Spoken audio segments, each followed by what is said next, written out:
Oi, gente abençoada, tá tudo bem com vocês? Eu espero que esteja tudo bem com você, com a sua casa e com a sua família. Hoje eu apareci por aqui, gente, pra gente poder bater um papo, conversar um pouquinho. É, alguns pensamentos, algumas coisas que eu tenho pensado, refletido esses dias, né? E quem nunca parou para conversar com alguém e ouviu dessa pessoa que ela tá insatisfeita com a sua profissão, ou que ela está insatisfeita com alguma coisa no seu corpo, que ela está insatisfeita com alguma coisa na sua casa, ou até mesmo a gente já se pegou fazendo isso, né? É incomodado com relacionamento, incomodado com o nosso trabalho, incomodado com a nossa casa ou com o nosso ministério de maneira geral. Então, isso é uma coisa muito comum, a gente está sempre, em algum momento da vida, a gente vai estar incomodado com alguma coisa, ou a gente vai estar querendo alguma coisa, porque o ser humano, ele está em constante, como eu posso dizer, metamorfose, a gente está o tempo todo mudando, a gente está o tempo todo se transformando, né? A nossa vida é isso, né? A gente está sempre em constante mudança. Então, vira e mexe, a gente encontra uma pessoa, a gente começa a conversar com alguém e a gente vai percebendo que em algum momento a gente vai estar insatisfeito com alguma coisa e de repente aquela pessoa que a gente está conversando também vai estar em algum momento insatisfeito com alguma coisa e até aí, beleza, gente, é normal a gente estar insatisfeito com alguma coisa, né? Por exemplo, hoje eu tô aqui com meu cabelo liso escovado, mas amanhã eu já posso não querer ele assim, posso querer ele ondulado como ele é. E tudo bem isso, mas o que eu tenho reparado por esses dias é que a gente muitas das vezes está insatisfeito, está incomodado com alguma coisa, ou vê ao nosso redor pessoas que estão insatisfeitas, incomodadas com alguma coisa, mas elas só se incomodam ou a gente só se incomoda com aquilo, mas a gente não busca mudar ou tomar uma atitude para mudar aquilo. E eu estava parando para refletir sobre isso, que só a gente querer algo, só a gente se sentir insatisfeito com algo, não vai fazer aquilo mudar, não vai fazer aquilo ser diferente. O que vai fazer aquilo ser diferente ou aquilo que você deseja começar a acontecer é você ter uma atitude, sou eu ter uma atitude, né? A gente vê que muitas pessoas às vezes estão incomodadas com o seu peso, estão se sentindo acima do peso ou estão se sentindo mal de alguma forma, mas não tem atitude. A gente está sempre procrastinando as coisas que a gente precisa fazer. A gente é muito hábil em reclamar, em falar, porque falar é muito fácil, mas fazer é difícil. E em contrapartida, a gente fica na rede social muitas vezes cobiçando as coisas que o outro está conseguindo. A gente fica cobiçando as conquistas do outro, mas por que o outro está conseguindo? Ele está conseguindo do nada? Está caindo do céu? Será que Deus só dá para ele e não quer dar para mim? Não. Às vezes ele está tomando uma atitude que a gente não está tomando. Jesus era sempre cercado por multidões de pessoas, mas nem todos daquela multidão eram curados, nem todos daquela multidão recebiam Jesus na sua casa, nem todos daquela multidão tinham as suas vidas mudadas. Mas por quê? Porque Jesus mudou? Porque Jesus queria abençoar um e não queria abençoar o outro? Não, porque as atitudes eram diferentes. Então, atitudes diferentes levam a gente a ter resultados diferentes, né? Aqui no YouTube, por exemplo, às vezes tem pessoas que às vezes criam um canal ou coisa parecida e às vezes a gente quer comparar o crescimento do nosso canal ou do nosso espaço com o crescimento do outro. E cada um tem tempo, gente, cada um tem uma hora para acontecer. Nem tudo é como a gente quer, nem tudo é no tempo que a gente quer. Mas tem algumas pessoas que são resilientes. E o que é ser resiliente? Ser resiliente é você ter a capacidade de não somatizar o problema.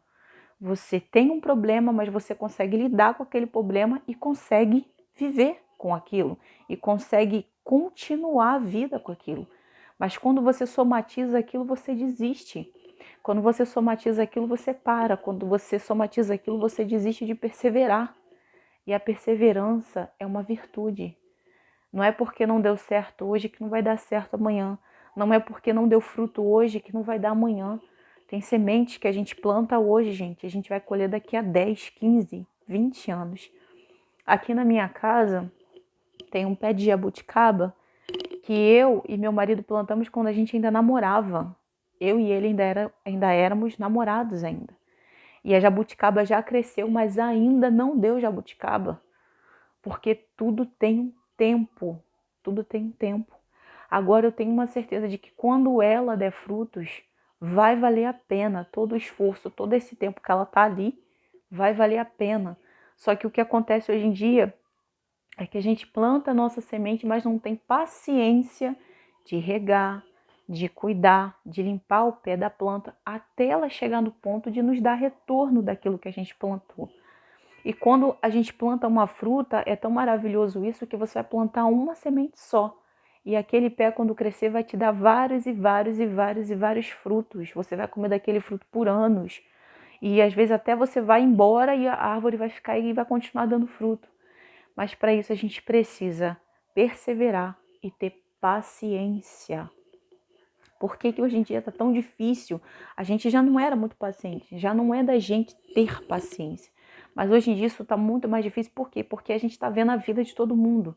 Com as redes sociais, as pessoas, elas, como eu posso dizer, elas estão mostrando a vida delas. Então, às vezes a gente fica comparando e transpirando e vivendo a realidade do outro e comparando com a nossa. Poxa, por que ainda não aconteceu na minha vida? Por que no meu canal ainda não aconteceu isso? Por que na minha vida ainda não aconteceu isso? Para! Isso é tóxico, isso é nocivo para você. O tempo que você está se comparando com a realidade do outro é o tempo que você, eu, nós estamos tomando atitudes para ver acontecer na nossa vida. Porque o mesmo Deus que opera na vida do outro opera também na sua vida, mas você precisa, eu preciso tomar uma atitude, seja em qualquer área da sua vida. O teu casamento não tá bom, não fica só reclamando que não tá bom, toma uma atitude. Mas por que não tá bom? O que está acontecendo? Aonde a gente está errando? Aonde eu estou errando? E busca melhorar, porque você vai parar de ver o resultado do outro e vai começar a ver resultado na sua vida. Ah, mas o meu peso, o meu corpo não tá legal. Então para de ficar vendo o outro malhar, o outro cuidar da saúde dele e começa a cuidar da sua saúde. Porque você vai começar a ver resultado na sua vida. Ah, mas meus filhos estão rebeldes, minha casa está uma bagunça. Então para de ficar vendo o outro arrumar a casa dele e começa a arrumar a sua casa. Porque só quando você começar a fazer isso, quando eu começar a fazer isso, a gente vai ver de fato o resultado na nossa vida. Gente, o Brasil está no ranking dos países que mais usa rede social. Mais usa rede social. Nenhum outro país usa tanto rede social igual o brasileiro. E isso é altamente nocivo, porque a gente está deixando de viver, a gente está deixando de cumprir as nossas tarefas, a gente está deixando de cumprir, às vezes, o nosso chamado, aquilo que Deus tem reservado para a gente, para viver a vida transpirando sobre a realidade do outro. E aqui nesse mundo a gente só vive uma vez. A vida que Deus nos deu aqui é só uma vez. Então, se a gente não aproveitar para viver ela, a gente não aproveitar para fazer o que a gente precisa fazer nela, a gente não vai ter outra oportunidade. Então, esse é o conselho que eu quero te dar. Não basta só querer, precisa ter atitude. Eu preciso ter atitude, você precisa ter atitude, né? Ah, mas fulano passou no concurso, fulano agora está ganhando bem, está estabilizado. Mas por que o fulano passou no concurso? Porque, de repente, no período que a gente estava na rede social olhando a realidade do outro, aquele fulano estava estudando, aquele fulano estava a madrugada toda comendo os livros, vendo vídeos, vendo coisas para ele poder se preparar para fazer aquela prova. Porque, gente, Deus ele não faz a nossa parte a gente tem que fazer. Foi assim quando ele chegou ali na beira do túmulo de Lázaro, Jesus não arrastou a pedra, ele falou, tira a pedra é com vocês, né? Bartimeu, para ser curado da cegueira, ele teve que gritar, Jesus, Jesus, filho de Davi, tem compaixão de mim. Então, Jesus espera da gente uma atitude, a gente precisa chegar para ele e falar, Jesus, eu preciso que o Senhor entre na minha casa, eu preciso que o Senhor me dê força para fazer isso, eu preciso que o Senhor me dê força para mudar isso, porque a minha situação não pode continuar assim. Mas às vezes, ao invés disso, a gente fica se lamentando, a gente fica reclamando, a gente fica dizendo que nada acontece. Mas a gente precisa olhar para nós mesmos e se perguntar, será que ainda não aconteceu por causa do outro? Ou porque ainda não é o tempo de Deus? Ou será que ainda não aconteceu porque eu ainda não tomei uma atitude? Então é só uma reflexão que eu queria trazer pra gente aqui, porque como eu falo, nós estamos sendo tratados junto, tá, gente? E que Deus possa abençoar a sua família e até o próximo vídeo, tá bom?